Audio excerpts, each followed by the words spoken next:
Good morning. आज हम tenses में पार्ट 4 देखेंगे। कल हमने पढ़ा था प्रेजेंट इंडेफिनिट और सिंपल टेंस, उसकी पहचान। आज हम उसके स्ट्रक्चर के बारे में जानेंगे, वाक्य रचना के बारे में जानेंगे कि वाक्य रचना कैसे होती है। प्रेजेंट इंडेफिनिट और सिंपल टेंस के वाक्यों की वाक्य रचना, ये हमारा टॉपिक है। पहले हम देखेंगे एफर्मेटिव सेंटेंसेज। एफर्मेटिव, जिनको हम पॉजिटिव सेंटेंसेज भी कहते हैं, हिंदी में सकारात्मक वाक्य कहते हैं। तो उनका जो पैटर्न होता है, स्ट्रक्चर होता है, उसमें सबसे पहले सब्जेक्ट होता है। सब्जेक्ट के बाद वर्ब की फर्स्ट फॉर्म और उसके साथ एस या यस या ओनली वर्ब की फर्स्ट फॉर्म प्लस ऑब्जेक्ट और फिर अदर वर्ड्स होते हैं।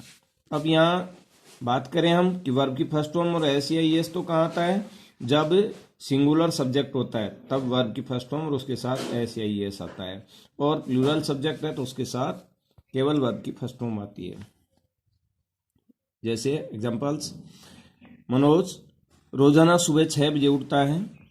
यहाँ सब्जेक्ट मनोज हो गया और वर्ब है गेट अप। ये ब्रैकेट में हम एग्जाम में जो है ब्रैकेट में गिवन होती है, इसकी करेक्ट फॉर्म भरनी होती है। तो मनोज सिंगुलर है इसलिए इसके साथ एस लग गया, गेट्स हो गया, gets up at 6 AM daily. बच्चे प्रत्येक रविवार को यहाँ खेलते हैं। अब यहाँ इसमें चिल्ड्रन, ये तो सब्जेक्ट है और वर्ब आपको दी हुई है यहाँ प्ले।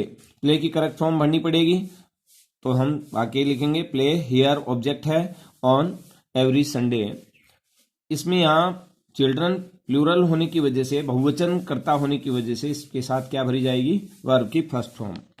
तो यहाँ प्ले का प्ले आ जाएगा।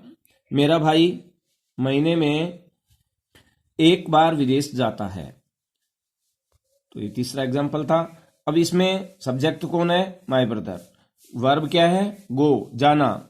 ऑब्जेक्ट कहाँ जाता है, foreign, once in a month. ये इसके लिए पहचान के लिए वो हो रहा है। अब इसमें एक वचन करता है माय ब्रदर, इसलिए इसके साथ हम क्या भरेंगे, गोज। यहां ध्यान रखने की बात यह है कि इस टेंस के वाक्यों में आई को तथा यू को बहुवचन माना जाता है, इसलिए इनके साथ हमेशा वर्ब की फर्स्ट फॉर्म का ही प्रयोग होता है। और जो भी प्रश्नवाचक और नकारात्मक वाक्य होते हैं उनमें एक वचनकर्ता के लिए तो डज का प्रयोग होता है और बहुवचनकर्ता के साथ डू का प्रयोग होता है। दूसरा जो दूसरी बात है ध्यान रखने की वो ये है कि यदि वाक्य में वर्ब की फर्स्ट फॉर्म के अंत में एच ओ एस एक्स या जेड हो, कोई भी जो है वर्ब हमको ब्रैकेट में गिवन है या हम जो राइट कर रहे हैं, तो उसमें जो वर्ब की फर्स्ट फॉर्म है उसके अंत में एच ओ एस एक्स या जेड हो, तो उसके साथ हमेशा ES ही जोड़ा जाता है, एस नहीं। अब बात करें नेगेटिव सेंटेंसेज की, तो नेगेटिव सेंटेंसेज जो नकारात्मक वाक्य जिनको हिंदी में कहते हैं, उनका पैटर्न होता है सब्जेक्ट प्लस डज और डू प्लस नॉट और वर्ब की first form plus object plus other words. Example से पहले मैं ये बता दूं कि जो डज का प्रयोग होता है, पहले तो एक बार मैं पहले बता चुका हूं कि डज का प्रयोग सिंगुलर सब्जेक्ट के साथ होता है और डू का प्रयोग प्लूरल सब्जेक्ट के साथ। और एग्जाम्पल्स, निशा रोजाना मंदिर नहीं जाती है। अब यहां सब्जेक्ट है निशा और वर्ब है गो, तो अब निशा सिंगुलर होने के कारण हम क्या लाएंगे, डज नॉट गो फिल करेंगे, does not go to temple daily. वे यहां शाम को नहीं आते हैं, तो दे सब्जेक्ट हो गया और काम क्या करते हैं, ये क्या नहीं करते, नॉट कम। न आने का यहाँ जो है आपको वर्ब है नॉट कम हमको लिखी हुई मिलेगी, इसमें ब्रैकेट में एग्जाम में अगर आती है तो नॉट कम वर्ब की फर्स्ट फॉर्म। अब इसमें दे प्लूरल होने के कारण हम डू नॉट कम लिख देंगे, भर देंगे। तो सेंटेंस हो गया, they do not come here in the evening. मैं उससे नहीं मिलता हूं, ये एक हमारा रूटीन वर्क यह बताया जा रहा है कि हम, तो यहां मैं उससे नहीं मिलता हूं, आई आपको बताया गया है कि आई क्या है, इसमें इस टेंस में आई को बहुवचन कर्ता माना जाता है, इसलिए आई को बहुवचन कर्ता प्लूरल सब्जेक्ट होने के कारण से हम इसके साथ डू यूज करेंगे और वर्ब हमारी भरी जाएगी do not meet, to him या हर।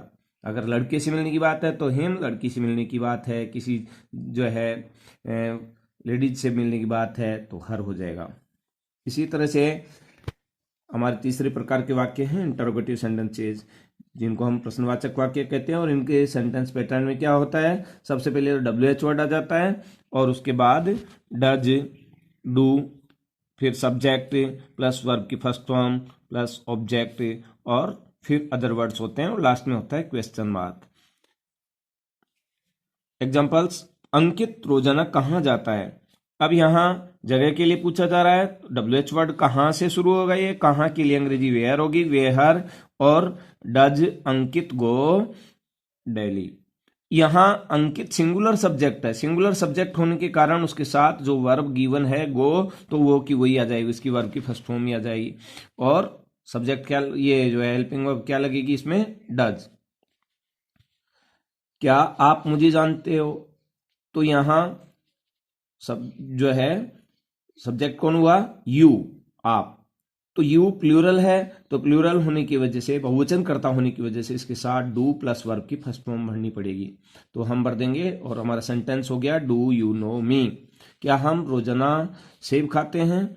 यहाँ हमारा सब्जेक्ट कौन है, वी प्लूरल सब्जेक्ट है और ये इसका आंसर यस नो में जाएगा, इसलिए हेल्पिंग वर्ब से स्टार्ट होगा। तो हेल्पिंग वर्ब प्लूरल सब्जेक्ट के लिए इस टेंस में क्या आएगी, do. Do we eat apples daily, eat आपको गिवन होगा। तो ये इस तरह से हम देख रहे हैं कि प्लूरल सब्जेक्ट है वी, तो क्या आ गया, डू और वर्ब की फर्स्ट फॉर्म। तीसरा है, चौथा है इंटरोगेटिव नेगेटिव सेंटेंसेस, नकारात्मक प्रश्नवाचक वाक्य, ऐसे वाक्य जिनमें प्रश्न भी पूछा जा रहा है और मना भी किया जा रहा है।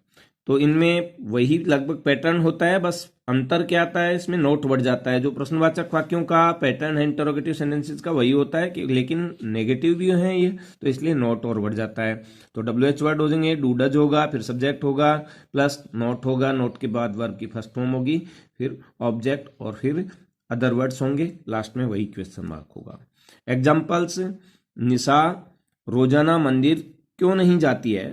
तो क्या होगा इसका, निशा सिंगुलर सब्जेक्ट है, इसलिए पहले जो फर्स्ट ब्लैंक होगा उसमें तो हेल्पिंग वर्ब डज आ जाएगी, और दूसरे ब्लैंक में जो हमको ब्रैकेट में गिवन है नॉट गो, जो ब्रैकेट में करेक्ट फॉर्म भरने के लिए नॉट गो गिवन है वो की वो ऐसे की वैसे आ जाएगी। तो सेंटेंस हो गया, why does Nisha not go to temple daily.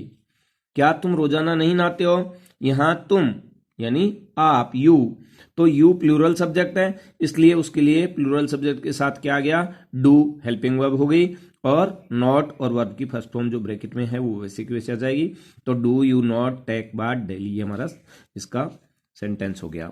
वह हर साल जन्मदिन क्यों नहीं मनाता है। यहाँ सब्जेक्ट कौन है, वह ही, जो कि सिंगुलर सब्जेक्ट है, सिंगुलर सब्जेक्ट होने के कारण से उसके साथ हेल्पिंग वर्ब डज आ जाएगी, और वाक्य में जो है हमको गिवन है नॉट कंप्लीट, तो दूसरे ब्लैंक में नॉट कंप्लीट वैसे के वैसे आ जाएगा। हमारा सेंटेंस हो जाएगा, why does he not complete, why does he not celebrate, sorry, why does he not celebrate birthday every year, ये हमारा सेंटेंस हो गया। थैंक्स। इस वीडियो को आगे दूसरों का भी भला हो, दूसरे विद्यार्थियों का भी, इसलिए लाइक और सब्सक्राइब जरूर करें।